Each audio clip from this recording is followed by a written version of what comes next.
Tuhan, kalau ada perasaan dengki dan hasad, buang. Tiap-tiap hari buang.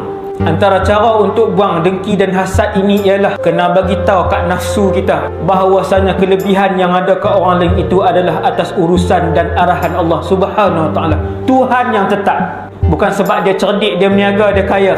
Bukan sebab dia cikgu, mak isteri dia cikgu, anak-anak dia cerdik. Bukan. Tetapi disebabkan Allah yang bagi. Bila kita selalu bagi tahu nafsu dan diri kita, maka kita takkan dengki dan dendam dengan orang lain. Kena buang. Sebab bila hasad ni dia jadi selapis, dia akan jadi 2 lapis, dia jadi 80 lapis. Dia tak tengok dah yang tu adik-beradik dia ataupun siapa pun yang dia kenal. Sekalipun yang tu guru dia, bila dia dah hasad dan dendam, dia akan buat apa saja yang dia boleh buat.